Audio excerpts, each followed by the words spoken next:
Hello, everyone. My name is Mikhail Gadelha. I'm from the University of Southampton. I'm going to talk to you about work done this summer to reduce the number of false bugs reported by the Clang stack analyzer. So the Clang stack analyzer is a project stack analyzer built on top of Clang. It was built to be fast, so it can produce results for complex and huge projects. But this speed comes at the cost of precision. It can produce wrong false bugs due to it doesn't handle some arithmetic or bitwise operations.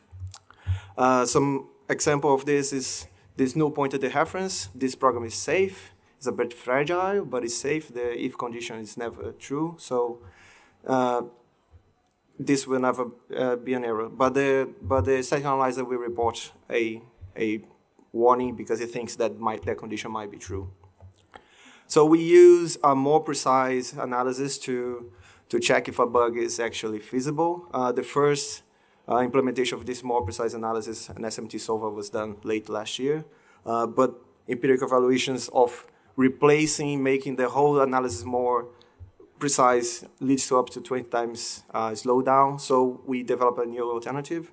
We use the unprecise analysis, and just as a post-processing step, we check if the bug is actually true. So this is a rough architecture of the solution. On the left, you have the static analyzer and how it produces the bug reports. And on the right, you have the new SMT Refutation, which checks the constraints and only report the bugs that are actually true. And we have 5 different options of solvers to check for satisfiability. Some experimental evaluations. One of the nice things about this is that sometimes using the extra step actually makes the analysis faster because the static analyzer doesn't have to produce the bug reports for the false bugs.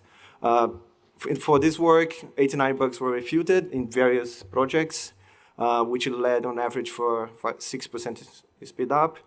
When no bug is refuted, we have an average 1% slowdown. It's roughly 1 second.